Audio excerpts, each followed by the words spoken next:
I felt like everything had just been ignored. It was being swept under the rug. And it was like in that moment, I said to myself, it was like a light bulb went off. You have the social media skills. You know what it takes to get stuff out into the open. You've got to be willing to do it. And so it was like from that moment on, I was like, that's it. I'm taking the gloves off. Like they're coming off and I'm done. Like, heck yeah. Yeah, you know?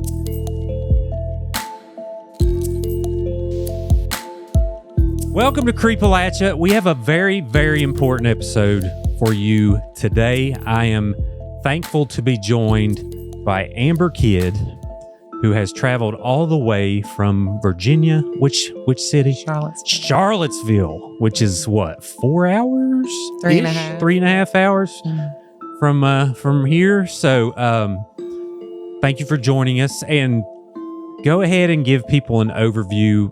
This is about your brother, AJ Sloan. Mm-hmm. You've been doing some live videos and getting a lot of attention over him missing. Mm-hmm. So kind of give me an overview of where we're at right now. So it is an open investigation right now. His case has been labeled a missing persons case with suspicious circumstances. At this time, we are hopeful of finding him. We just had a meeting today with the family and law enforcement. And as of right now, we don't have a lot to go off of, but we're remaining hopeful. Very good. And we're trying to get AJ's story out there so people can learn a little bit about him, about you and your relationship with him and your family. And I've been looking at pictures, and you all have a really nice looking family. So this caught my attention, and I said, well, I don't know what we can do, but I at least want to meet you and figure out who AJ is. Mm-hmm. And Creepalachia's actually matching the reward. Yes. There is a total of $10,000 out there for AJ's exact location. So if you look at these, let me bring up a picture of AJ on the screen. So if you recognize AJ, and if you know anything out there, please DM the show, message Amber.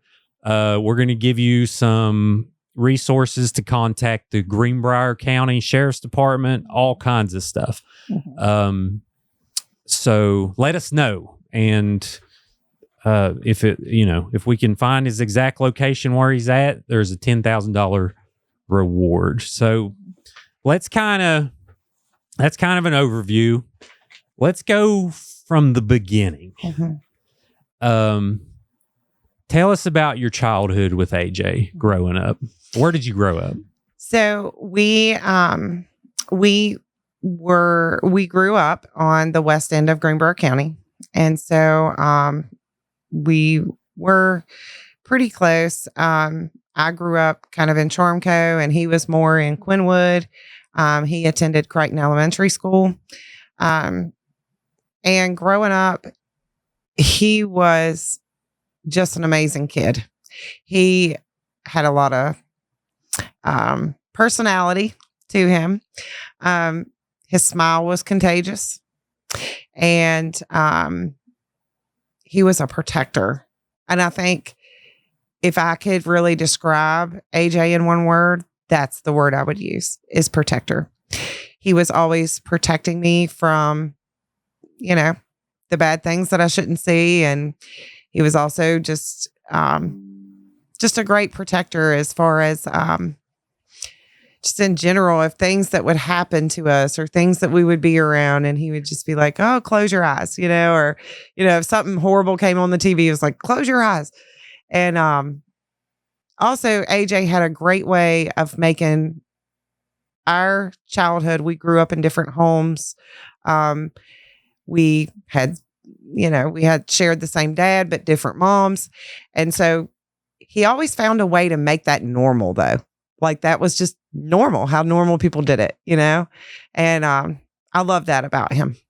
Yeah. What's your age comparison? Like, how many years younger or older is AJ? I see. I don't know much, so I'm going to be learning a lot. Right. So this part's kind of crazy. Me and AJ are 20 days apart. Oh, wow. Yeah. So we're 20 days apart with different moms. Same Gotcha. dad, but different moms.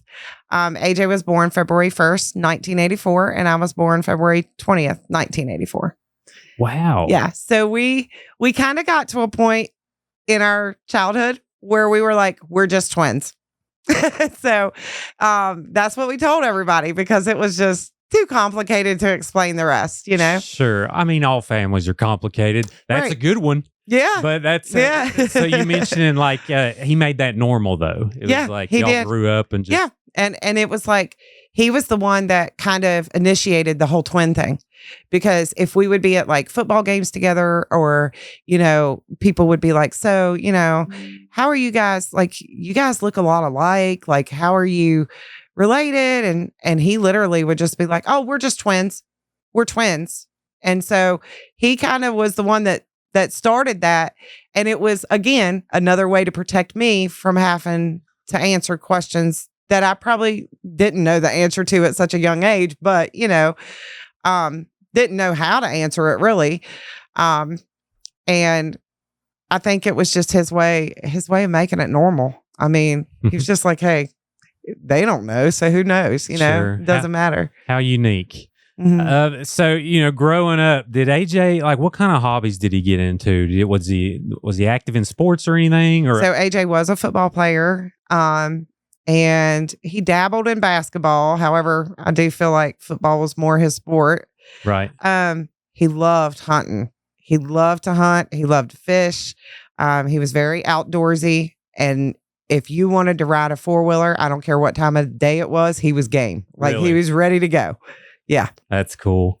And you mentioned, so you was talking about being a pool player? Yep. And he took after my dad in that. My dad is a big pool shark, professional player. And so AJ really took after him in that. And AJ and him would join together sometimes and go to tournaments. And, you know, it was a great time in everybody's life before AJ became addicted. It was just, everything was healthy. Everything was happy. He was just a happy-go-lucky guy. He was a beautiful guy. And had a huge heart. He would have gave you the shirt off his back. Sure. Yeah. And it's going to be, you know, obviously it's going to be a tough conversation about addiction. I think it's going to be important though. Yes. Because what frustrates me sometimes with things like this is, you know, from his more recent photos, you can tell he has been struggling. Yes. And I think too often people tend to write people off and say, oh, well, they got like that. Or you know, they just are they kind of lose their empathy when it comes to the addiction community. And that frustrates me. So that was part of it too. But I'd like to kind of, if you're okay with it, talk about, you know, when AJ started, when you started noticing that he was struggling. So, I mean, he's always kind of been the experimental guy, you know, dabbled a little bit here and there from an early age, you know, just your basic like weed or, you know, that not that high level of drug, you know, Sure. But in the last, I would say 4 to 5 years, it had just gotten, we knew that he was doing more. He was doing more than just smoking a little pot here and there. There was a lot of red flags. For one, he was really skinny. And I mean, he was pretty muscular growing up.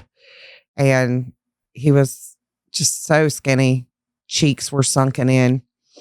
Sometimes we would get messages from him that were just off the wall, like really weird stuff.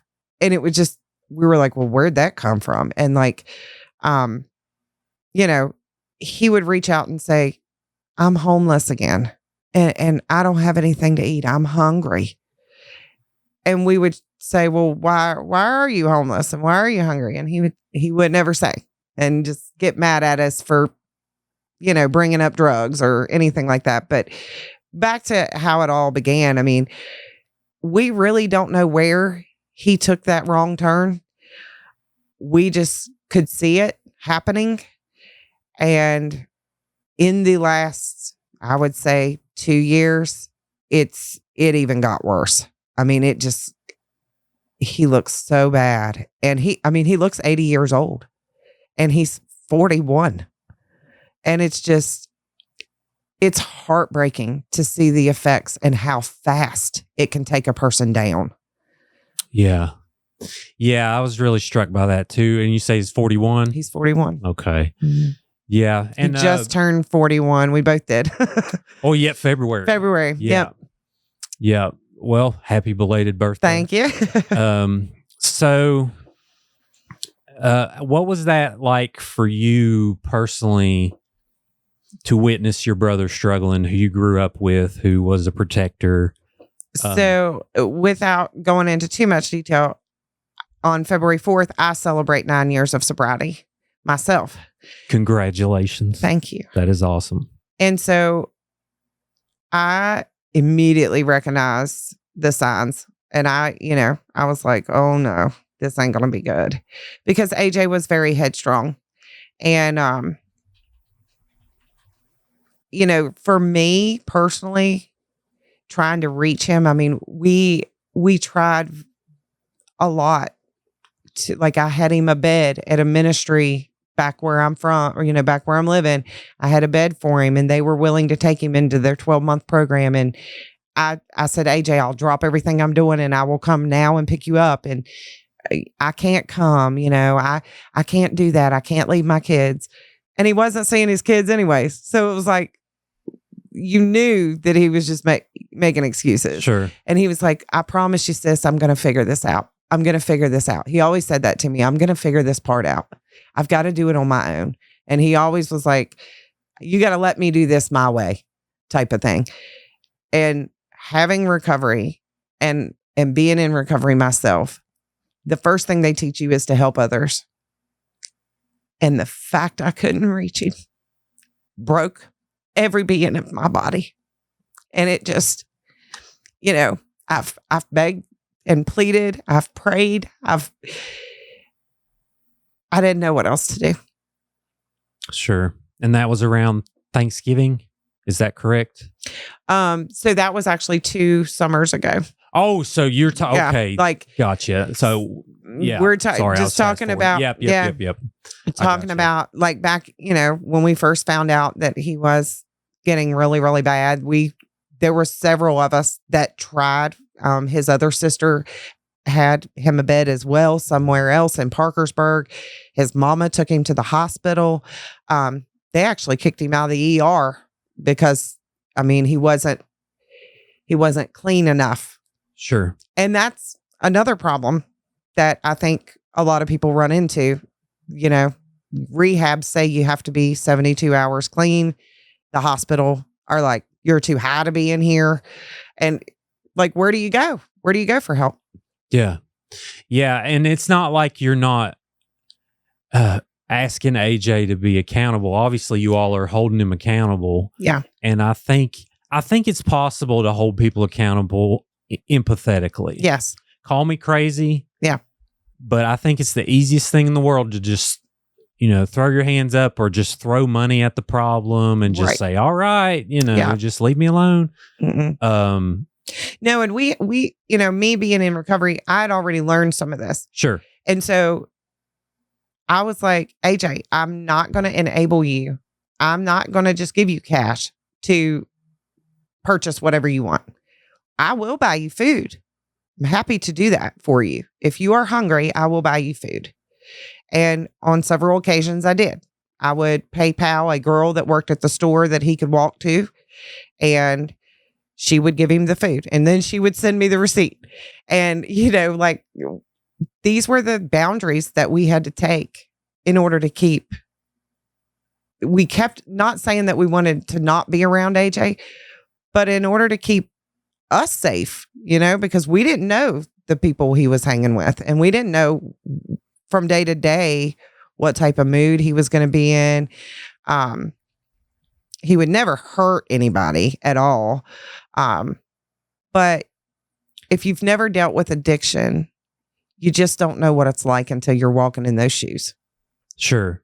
Yeah. Well, and it's like you become a different person. Mm-hmm. It seems like people Yes. who you never would have dreamed would have, stole $100 from you or whatever. Yes. They'll do it. Yes. Because, they're hurting, but also they haven't took that step of accountability of saying, you know what, I'm tired of this. Yeah. Because I can only imagine, like for me, I haven't struggled with anything like that, but even, picking up the friggin' phone and looking at social media, that's hard enough. So I imagine I couldn't imagine what the grip it has on you. Yeah.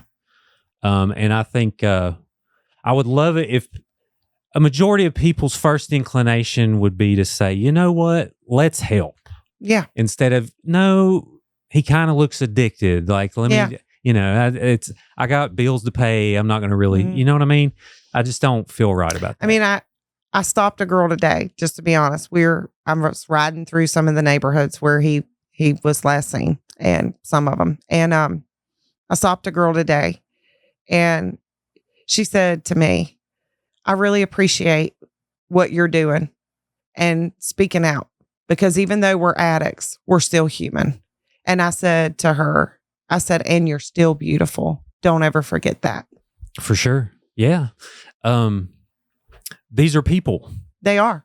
They are. They're human beings, living, breathing human beings. And I'm going to bring up a picture that's on the missing person poster I saw. How recent is this? That was taken in September of 2024. Okay. So this is September of 2024. And he ended up going missing was it around Thanksgiving? It was November 26th. November 26th. And when was the last communication you had with him before that? July. Mm-hmm. Okay. So, let's kind of walk through what happened. Right. When did you figure out first that something was wrong? So, I personally found out from Facebook, actually. Another person had just kind of put up a post that said, it was actually his mom put up a post that said, if somebody doesn't come forward with where AJ's at, I'm going to file a missing persons report. That's where I first learned about it. What month was that? That was December. But what really initiated her to do that, what prompted her to want to file a missing persons report, is because she filed the missing persons report on Wednesday, December 4th. Monday, he missed a court date. He never done that before. On Tuesday, we had all kind of set aside some money for some groceries for him. And he would come every month on the 3rd and pick those up. He didn't come for that. And so immediately, I think his mother just got that feeling like something is wrong. And so she went around trying to find him and couldn't find him anywhere. None of his, normal spots. And so she made the decision to file the missing persons report. And then shortly after that's when I found out that something's wrong. Sure. So what was your first inclination to do? Was you like, we're going to figure this out? Or I just literally talked about this with Randus, his other sister, on the way here. I said, I'll never forget looking up from that text message, and I was in my garage, and I look up, and I ran in the house, and I told my husband, I was like, get ready, because something bad has really happened to AJ. And it wasn't in his personality to not contact his family. So he either would contact me, he would contact his other sister, he stayed in contact with his mom. He kept us at a distance in order to protect us, but he still contacted us. So this was totally out of character for him. And I guess intuition. You just get this feeling when you're like, you just get that gut feeling that something has happened. You can't put your finger on it, but you just know something has happened. And we were in the beginning, I was very hopeful that maybe he is just high somewhere. You know, maybe he is just missing. And just so much time went by that I couldn't believe that anymore. Yeah. Very sad. Did he have, okay, so what was his last known location? Do you know? Yes. So his last known location, he was actually residing there prior. He couch hopped a lot. But he was actually residing at Nancy Avenue in Crichton, West Virginia. And he was living there prior to going missing. Gotcha. Okay. And did he had a cell phone? He did. I assume there was some issue with the phone records. There was. And as far as, speaking with the officer in charge, it's just a process that takes a while. And it did take them 40 days to confirm that address was the last place that he was. Okay, so they have it like digitally imprinted. He was here. Yep. Okay. And the story that was told from the roommate that he left at 4:30 a.m., that was confirmed by his cell phone. That's when his cell phone went dead. That's when it went off. Gotcha. Okay. So it didn't have any previous pings that they checked out or anything like that? That was not that we know of. Okay. So so you get this information. What let's talk about the investigation. So you mentioned, is this being investigated as a suspicious death? Yes. So a suspicious death or missing, or like what's it ruled as specifically? I mean, I was told missing persons with suspicious circumstances. Gotcha. Okay. We all know that it's a missing persons, that it's a death. We all know that. Will they legally come out and say that? Probably not today. But we, as the family, we do feel he is deceased. Well, it's been a really cold winter, and you got to put these things into account, right? Yeah. And that's not saying how he died, no, but odds are very slim. Yes, because you mentioned he was addicted, but he still would communicate with the family. Exactly. Yeah, and we feel like he wouldn't not communicate with us if, and then too. One of the things that I've been thinking about lately is he was addicted. So if he was alive, he would be looking for drugs. So, by now he would have ran out of money, something would have triggered him to come forward to be in touch, if anything, to feel the need. Yeah. Yeah. That makes sense. So, have you been doing searches, or what's been since then, other than the phone records? What have you been doing? So we were really trying to wait on those phone records because that was crucial. Because up there where he went missing, it was explained to me. So we had a K9 unit come out, and the man with the cadaver dogs explained it like this, and he explained it perfectly. It's like looking for a needle in a stack of needles, in a stack of hay bales, in a stack of needles. Because it's literally over 80,000 acres of land, of wooded area, old mining roads, old logging roads that, because now you can ride side by sides on the pavement and everywhere else. It's roads up there that the side by side people have just created and you can ride through. Sure. It's like a million gazillion places that we need to search. And, we have conducted 3 searches. Is this how you spell it? This is right. Yes. Okay. Yes. Yeah. Go ahead on the searches. Sorry to interrupt. Yes. And so, So if you pull up like Little Trap Ridge, West Virginia. Little Trap Ridge, West Mhm. Virginia. Yep. If you pull that up and go to maps, it will kind of give you an idea of what we're looking at. Just right wilderness? there. Yep. Okay, gotcha. There you go. And I mean, it's up and down. There's ponds, there's holes that we don't know about. There's caves, there's all kinds of things. We have held 3 searches. The weather was fighting us.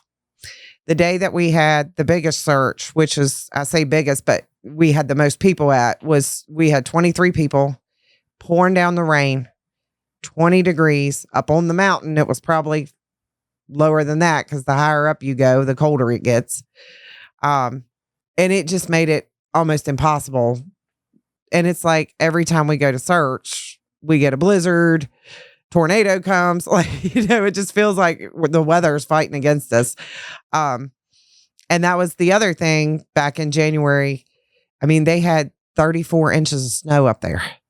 So we were waiting on that to melt. And that finally did on February 8th when we held the last search. And we were able to get some cadaver dogs. And still up on that mountain, it was still just too cold.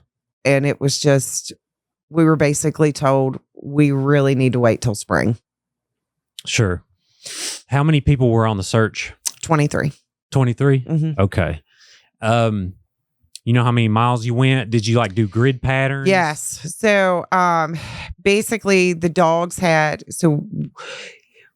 the dogs go out on a search, you got to keep them away from everyone else because they have a job to do and they get distracted very easily. And so we sent them in an opposite direction as to where all the people were going. And so we had side-by-sides, we had trucks, we had 4-wheelers, we had people on foot. So we had a team on foot, we had some on side-by-sides, and we had the dog. And so we kind of sent a team to this area and searched about a mile or 2 radius. And then we had the team on foot that searched a mile or 2 radius. And then the team on side-by-side searched a mile or 2 radius. And so that consists of about 5 people. So when you have we were told how to do a grid search. It's best if you break into groups and you kind of lock arms and you kind of walk side by side. And we just thought we will, 23 people will we'll send this group with the dogs and this group here. It's really hard to do up there. The terrain is really steep. Oh yeah. Yeah. So it's like ultra marathon level. Yeah. And are there trails or anything, or is not really? I mean, just kind of walking in the woods. Yep. You're just kind of. Do you kind of flag on a tree okay? So my dad did start putting ribbon on trees that he had already been in the area to search, and he kind of gave us that was a great idea. And so we were like, yeah, let's do that, just to know where we had been and cool. where our steps had been. Makes sense. Has there been any organizations reach out to you to kind of volunteer? Yes. Or? So actually I am in contact with the Voices for the Silenced. And they have been phenomenal. They've actually printed off flyers for us. Very nice. And so they have been very, very helpful. Yeah, I have the flyer on the drive, right? Yeah, let me find it. Yes, that's it. That's it. Okay. Yep. And so very, very lovely people. They do have some teams that when the weather breaks to where we can get on the mountainside, they do have teams that they're going to provide us with. We would like more. The more, the merrier. Mm-hmm. Of course, any help that we can get at all would be appreciated. Awesome. So when did you have this idea? Because your video got a lot of traction. Yeah. And that's how I seen it. Someone tagged the show and I was like, oh man, this is bad. What can I do? Right. So How did you have the idea? Did you kind of know early, like, well, I'm just going to, do some Facebook Lives and see what happens, or how did that work? No. So actually, it was on a Monday. I came home from work. I was on speakerphone with AJ's other sister. My husband was home from work, and I'm crying. She's crying. We're both fed up. We're both frustrated. And my husband speaks up and says, I think you both need to watch the murder of Gabby Petito. Oh, wow. On Netflix. On Netflix. And I was like, okay. And I was like, why do we need to watch that? And if, at first I'm kind of like, I really don't want to watch something like that right now. Like, I'm going to be tore up. And I was. But I am so thankful that I watched that, because that made the biggest difference for me. And it was so eye-opening. It was a lot of things with her case that could have prevented it. And then it was also what they did as soon as she was reported. I mean, there was video footage leaked of when they went to the boyfriend's home and his parents refused to let him in. And it was on the news everywhere. Everywhere you looked, it was on the news. And the biggest impact that it made for me was her stepfather. He literally said, I will not sit down and I will not stop talking about this until she is found. And I felt like I had sit down and stopped talking about AJ, because I felt like everything had just been ignored. It was being swept under the rug. And it was like in that moment, I said to myself, it was like a light bulb went off. You have the social media skills. You know what it takes to get stuff out into the open. You've got to be willing to do it. And so it was like from that moment on, I was like, that's it. I'm taking the gloves off. Like, they're coming off and I'm done. Like, heck yeah. Yeah. That's what I'm in this mode of, I don't give a flip. That's the word. Yep. And let's just let truth guide exactly our decisions. Well, so yes. Everywhere you look, and a lot of, I don't know what we can say on social media, but I'm very religious and I believe there is a God that loves me. That's great. And I do know that he says the truth shall set you free. Yeah. And I do believe what was done in darkness, he's going to bring to light. Yep. That's what we're hoping. And that's what's going to happen. However we can figure it out. Yes. So, did you start gaining traction pretty early? I did. So with that very first video, I'm a leasing consultant. That's my job. And so I also work for a lady that she's a lawyer. And then I also work for one that's actually my actual immediate boss, inspires to be a lawyer. And so I'm like, okay, tell me what I'm not allowed to say, because that's what I don't know. Right. Because at this given moment, I want to come on here and I want to lay it all out. Sure. I want to lay this whole thing out. And they were like, hold on a minute. Let's pull back the reins. Let us help you get let us help you get something put together. And so basically I had a plan. a 3-day plan. The first one was to call out all news media, call out all the socials. Where are y'all at? Why is our story not being told? Why did you only air his story one day? And it wasn't even his story. Like, they literally put up the missing person's picture and was like, oh, Greenbrier County Sheriff's Department needs your help finding a missing persons. And then it just goes off. Sure. And I'm finding out that that's pretty typical. Oh yeah, yeah. Well, they have certain time constraints, and it's a mess. Really. Yeah.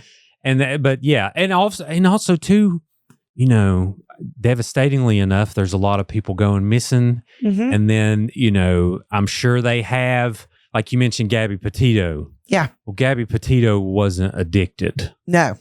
It was something that would gain more traction. That sounds bad. Oh, no. But no, that's it is what it is. She was already a social media influencer. She was beautiful. Sure. Not that race has anything to do with it, but sometimes it does, Sometimes, yeah, sure. Sometimes it does, and so it was a domestic violence issue. And so all that is, people want to bring light to that. Sure. And I feel like, addiction, they don't want to hear about it. They want to sweep it under the rug. And, so I had a plan in place to do this social media. And so prior to being a leasing consultant, I was a network marketer. So I kind of got the social media thing figured out, and I knew I had the followers. I just needed to say all the right things, and I needed it to be loud and clear. And so the first day was about calling out the news media and having different people tag people and that type of thing. The second day, what I wanted to call out was the police department. We wanted to see more action taking place. We felt like we felt like the case was going cold right up underneath of us, and we didn't want that. And so I called them out. And then the third day was about the reward. I wanted to talk about the reward. And then it was just a miracle that you guys had. I was going to say, get on there and talk about how we have the $5,000 reward. And then you guys matched it. And that was so perfect timing, because I was like, all right, that's great. Like, you had already been in contact with, I think, my AJ's other sister. And, she called me and we're both crying. We're ugly crying. And so it was just all falling into play. And it was really planned and it was strategic what I did. Yeah, you've done awesome. When I watched the video, you just saw the conviction in you and the truth speaking, and it just really spoke to people. And, there's nothing wrong. I'm sure you were frustrated with the process. Yes. And the Greenbrier County Sheriff's Department, I've been in touch with them. I got a statement we're going to read. Okay. And I, like we talked about it, like I try to put myself, obviously, it's an emotional time for you all. Mm-hmm. And it's a tricky time because if they're investigating suspicious activity, there's probably certain things they can't say. Absolutely. You know what I mean?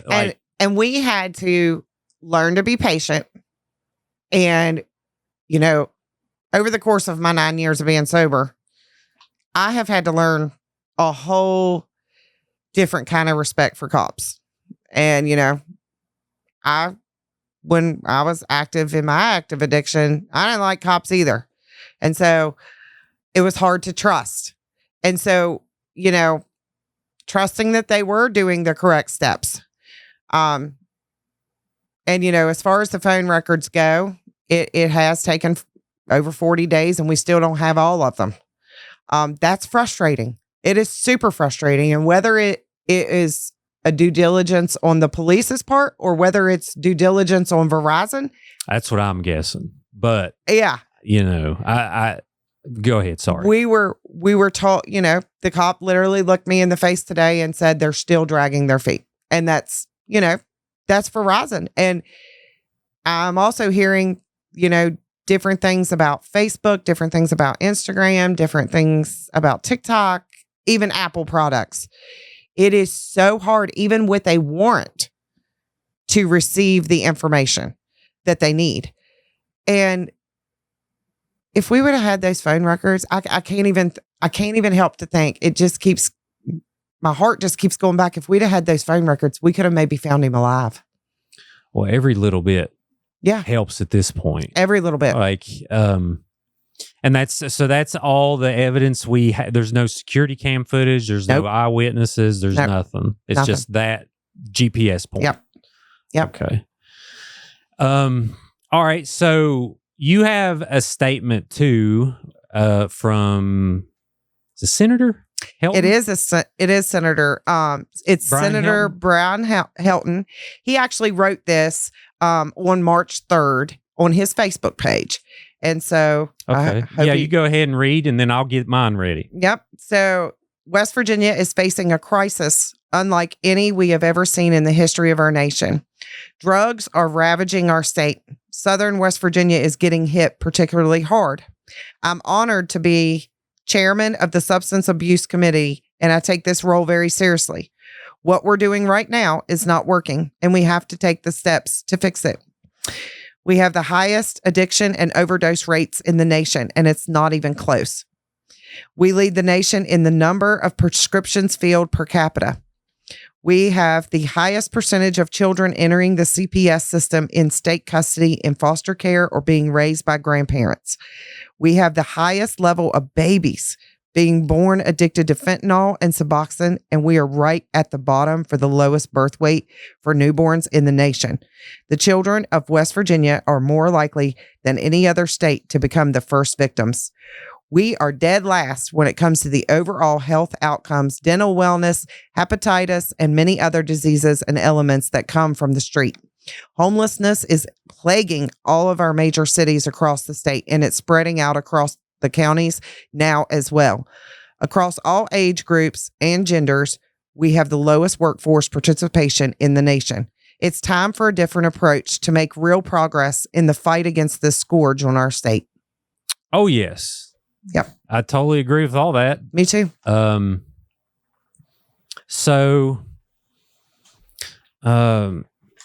Let's talk about you for a minute before I read this sheriff's statement. Mm-hmm. So explain your job. I couldn't quite catch it. Yeah. So I'm a leasing consultant for a property management team. Gotcha. Mm-hmm. Okay. So you work back and forth with properties, different information. Yes. So basically I'm at a apartment complex, and so we lease apartments. Gotcha. Yeah.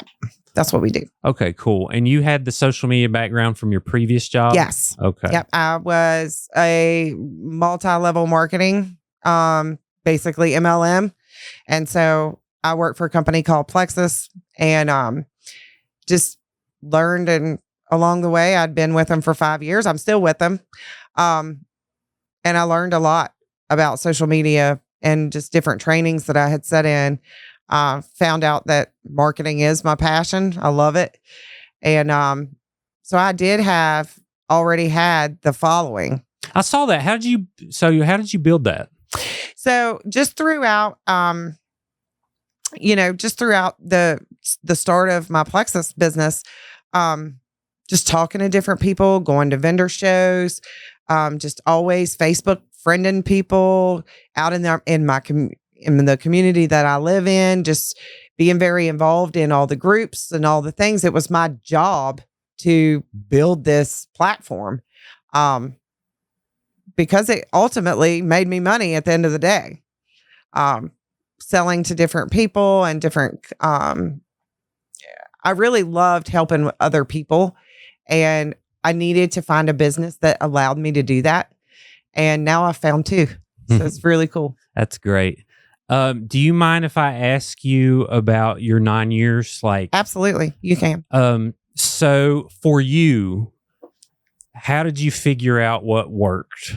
And I know it's a constant everyday thing. Yes. It's not, something you ever give up on. It's constantly going. But how did you figure out, okay, well, did you get tired of it or the life or? Yes.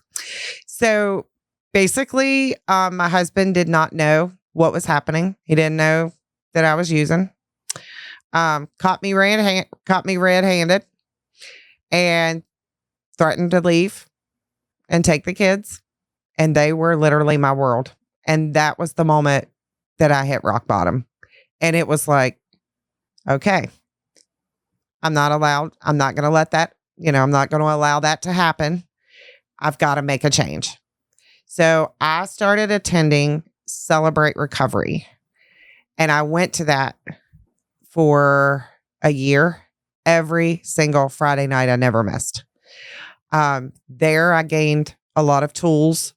I did a lot of work. I peeled back the onion. I figured out why I used and the pain from just everyday life. I never really knew how to cope with things. It was always Let's run to this. Let's run to that instead of actually walking through it. And so I learned a lot. I learned a lot of steps, a lot of counseling. I worked a 12-step study, and then I led a 12-step study. I've actually been a Celebrate Recovery leader before. Before COVID hit, I was leading the women in my small group at my own church. And so recovery became part of my life. And I learned the tools that it took to stay sober. And I put them to work. Heck yeah. That's amazing. What would you say, like anyone out there that may be struggling listening, what advice would you give them on how to take that first step? Like, is everyone different? Everyone's situation different? Or do you kind of just got to hit like the rock bottom, as they say? Well, I think you do have to hit a rock bottom. And then the other step that you have to take, the very first step in all recovery, you have to admit you have a problem. Because until you do, you're not going anywhere. And so, like, if you needed help, and I knew it, I couldn't want that more than you did. You've got to want the recovery with all your might. And you've got to fight it. And it's a long fight. And it's a struggle every day, like you said. But it's putting one foot in front of the other. It's getting to the resources that you need. It's having accountability partners, having a sponsor. Those are all key ingredients to a successful recovery. And I believe that wholeheartedly. And I also believe you can't do it without God. Wonderful answer. So let me go ahead and read this sheriff's statement, and then we will kind of wrap things up and let people who they can contact if they know something or how they can help. Even if you just share this episode, you could, hit a trigger that leads Absolutely. to finding AJ. So, all right, this is from the Greenbrier County Sheriff's Department. It says, now make sure I pronounce this right. Audie Sloan Jr., known as AJ, a 41-year-old male, was reported missing by his mother on December 24th, 2024. Last contact with mother was approximately 11/25/24. She was unsure of the exact date. AJ was last seen in the Quinwood area around Thanksgiving of 2024. A multi-agency investigation is being conducted with several people being questioned and several tips being followed up on, to include searching several rugged terrain areas in and around Greenbrier County and surrounding counties. Captain Kay Sawyers, spoke with him on the phone, super nice, of the Greenbrier County Sheriff's Office, is the lead investigator and being assisted by members of the West Virginia State Police and other law enforcement agencies. Anyone with any information may call the Sheriff's Office at 304-647-6634. So thank you to the Sheriff's Department for providing that statement. They wanted to come on, but right now there's just so much going on with the investigation that they don't want to mess anything up. So. And I would say, he's saying December 24th was when she reported it, when that date is actually December 4th. Okay. Yeah. So just to correct that. That's good to clarify. Yep. Yeah. That's good to clarify. Yep. So what's the plans now? What are we going to continue trying the media outreach? Yes. Are there more searches planned? Can someone get involved? Or? Yes. So with the help of Voices for the Silenced, we are going to plan some searches. I want to do that probably beginning of April. Give the mountain time to warm up. Make sure it's not going to get any more snow. Make sure before driving in and spending a whole weekend of my time, make sure that it's actually possible for us to do searches. And in the meantime, I do believe they will actually organize searches and searches that I don't have to be here for. Or that the family doesn't have to be here for.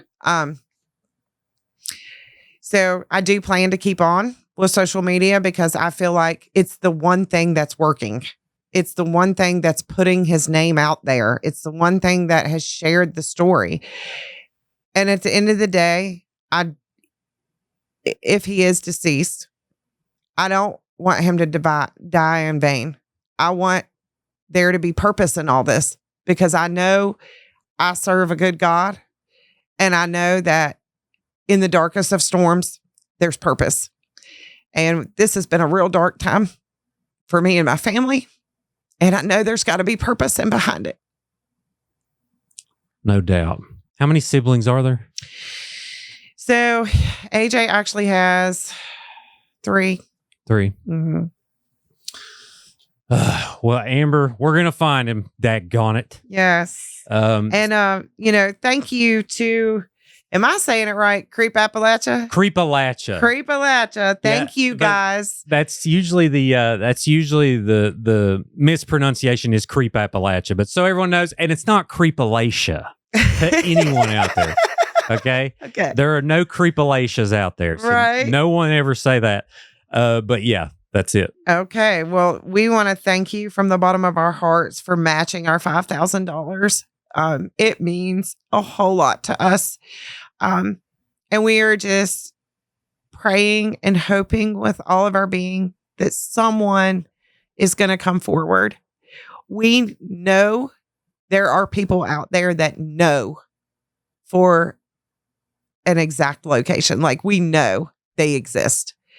And we're just asking them to come forward. Yep. And we know they're listening. Yeah, they are. Yeah, they're going to be listening. And, let's get the location, get you some money, go on about your life anonymously. Yeah. And let's find AJ. So you can send anonymous tips to justbringajhome@gmail.com. Another place to send an anonymous tip is deb@voicesforthesilence.org. You can also contact the Greenbrier County Sheriff's Department at 304-392-6320.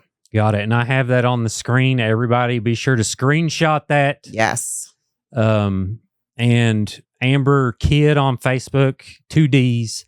Yes. Super active on there. So I'm sure you're going to be doing plenty more lives to come. Yes. So be sure to listen, get involved, people, and let's help this family. Thank you. Thank you for being here. Yes. You're a strong woman, and I'm glad to know you now. Yeah. And I appreciate you sharing your story. I'm sure that's, very personal to you. Yes. But I know it's going to help. So thank you. Thank you. All right, everyone else, be sure to like this video. Be sure to subscribe to Creepalachia. If you haven't already, click the notification bell to be aware of when episodes like this drop. And also, don't forget, we are on Apple and Spotify. So if you're listening to the audio version, just take you a couple minutes, leave a review. It'll help the show out, and I really appreciate it. And we are on Facebook and on TikTok. And also, everyone, don't forget, other than find AJ, long live Appalachia.